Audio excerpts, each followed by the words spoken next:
Shalom sahabat Lexio Divina yang dikasihi Tuhan Yesus Kristus. Dalam seri Sehat Kah Lidah Anda, kita menutup episode terakhir ini yang saya beri judul Allah di dalam perkataan Anda atau Allah di dalam rongga mulut Anda. Allah mengetahui bahwa lidah kita ini seperti binatang buas. Begitu berbahaya. Harus ada kerangkeng dan ada jerujinya. Kerangkeng itu adalah rongga mulut kita, jerujinya adalah gigi-gigi kita. Supaya perkataan kita ini tidak akan membahayakan.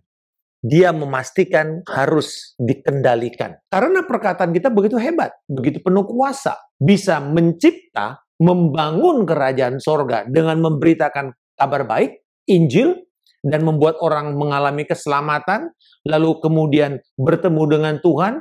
Kita bisa dengan kuasa perkataan membawa sorga kepada hidup orang dan mereka mengalami kesembuhan, pemulihan, dan juga relasi yang dikembalikan. Atau sebaliknya, perkataan kita bisa menghancurkan sebuah peradaban.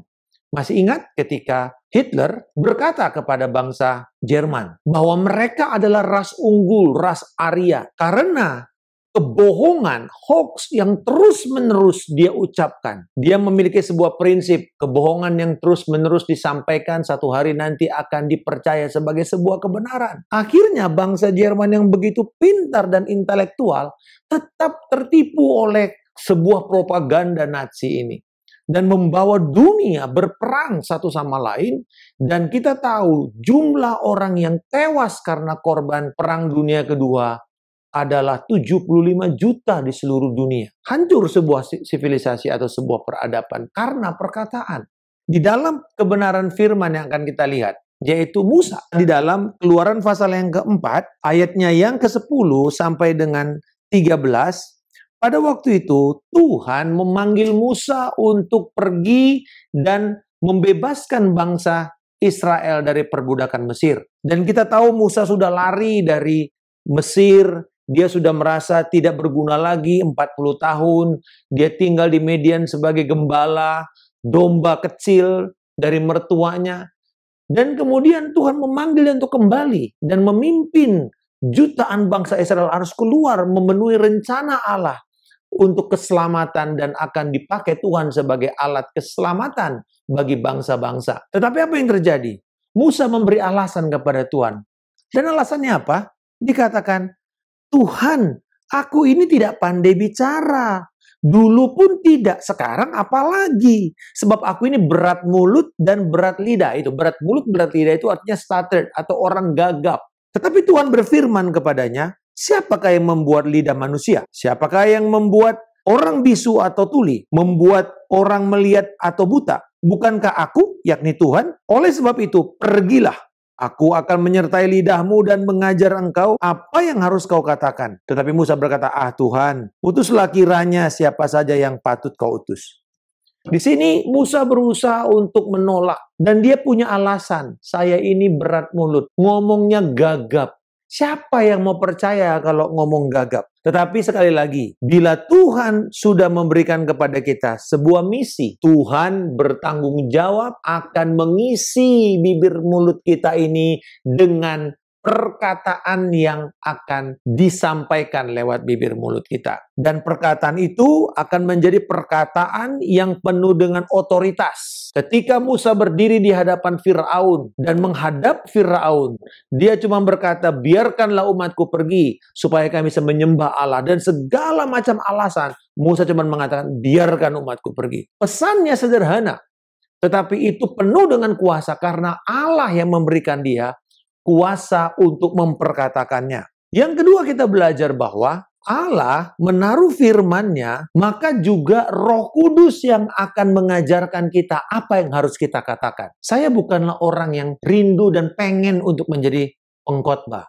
Sewaktu SMA mungkin teman-teman pada tahu bahwa saya itu orang yang suka duduk di belakang dan tidak ingin ada di depan. Satu kali ada tugas bahasa Indonesia, kita mesti memberikan satu deklamasi atau ngomong, saya gemeteran. Saya tidak bisa. Dan saya berusaha untuk mengatakan tidak mungkin. Tetapi ketika saya menerima Yesus tahun 87, dan kemudian saya berkobar-kobar untuk membawa berita Injil, saya bilang sama Tuhan, Tuhan, berikan saya perkataan, mampukan saya untuk berkata-kata. Satu kali saya diminta untuk berkhotbah 2 menit saja dalam sebuah pemuritan. Itu rasanya persiapannya udah lama sekali. Saya mohon maaf, saya harus bolos kuliah karena rasanya, waduh ini gimana berat sekali. Hanya cuma 2 menit. Rasanya sudah seperti kekekalan. Sejak itu saya mau mengatakan, Tuhan tolong aku. Berikan aku Roh Kudus-Mu terus-menerus untuk mengajarkan apa yang harus aku katakan. Kalau kita mendengar suara Tuhan, sederhana sekali. Allah berbicara lewat firman-Nya, dan biasanya Allah memberikan kita tuh gambar besar, big picture. Misalnya, jangan khawatir, itu big picture. Tetapi nanti, Roh Kudus yang akan membuat itu menjadi sangat kontekstual kepada keadaan kita. Firman-Nya sama, misalnya Filipi 4 ayat 6. Janganlah engkau khawatir tentang apapun juga, tapi nyatakanlah dalam segala hal, permohonan dan doa dengan ucapan syukur. Itu kan big picture. Tetapi nanti kepada satu orang, dia mengatakan jangan khawatir dengan cara seperti ini. Saya ingat ketika saya kena COVID 1,5 bulan, ayat itu terus mengiang kepada saya. Dan apa yang saya lakukan? Saya cuma tahu kontekstualisasi kepada saya. Sewaktu saya cuci tangan 20 detik, itu adalah cara saya mengungkapkan kekhawatiran saya kepada Tuhan. Tuhan, saya khawatir, saya cuci tangan. Tuhan, saya khawatir, saya lepaskan kepada Engkau. Saya nyatakan. Jadi firman itu jangan khawatir, gambar besarnya. Tetapi konteksnya kepada saya adalah saya pakai cuci tangan. Saya ngomong. Dan itu sebabnya kenapa Roh Kudus perlu terus ada di bibir mulut kita. Kenapa Roh Kudus terus perlu ada dalam hati dan roh kita. Supaya dia mengobarkan. Karena dia yang akan menuntun perkataan kita kepada apa yang Tuhan inginkan. Pada hari ini, izinkanlah Roh Kudus untuk mengendalikan bibir mulut kita. Hari ini, ketika kita mengatakan, Tuhan, Roh-Mu sudah tinggal dalam aku. Firman-Mu sudah Engkau berikan kepadaku. Kabar baik untuk membawa orang-orang kepada Kristus. Ini misi kita sebagai orang percaya. Siapapun kita yang sudah menerima keselamatan, kita adalah umat yang menjadi agen pemulihan dan agen untuk keselamatan, membawa Kristus kepada bangsa-bangsa, membawa Kristus kepada orang yang tinggal dalam kegelapan. Karena Tuhan sudah memberikan kita perjanjian kekal itu di dalam Kristus. Dan misinya sudah ada, Roh Kudus sebagai motornya. Jadi Roh Kudus itu seperti mesin mobil. Seberapapun hebatnya mobil, seberapa keren pun di luar mobil itu, kalau mesinnya nggak jalan, nggak ada gunanya. Tapi sebaliknya, mungkin mobilnya kelihatannya mobil kuno, tetapi mesinnya udah dirubah menjadi turbo, charger. Maka itu bisa cepat daripada mobil yang kelihatannya keren, tapi mesinnya tidak terawat dengan baik. Hal yang sama dengan kita. Roh Kudus itu adalah engine daripada manusia roh kita. Dan ketika dia terus berkobar, dia yang mendorong kita. Dan perkataan ini keluar, maka kita akan melihat kuasa Allah dinyatakan. Izinkan Roh Kudus betul-betul mengobarkan di dalam hati dan di dalam mulut kita.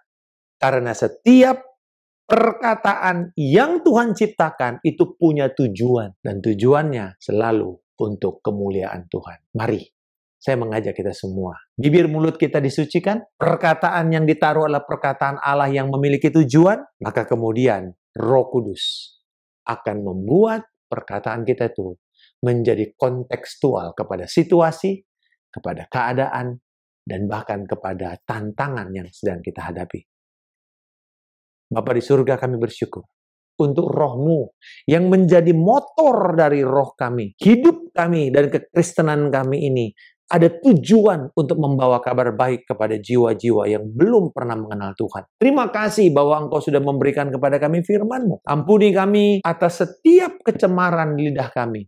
Dan kami bersedia Tuhan untuk dikuduskan kembali, sehingga perkataan kami adalah perkataan yang memiliki kuasa, dan Roh-Mu menguasai kami.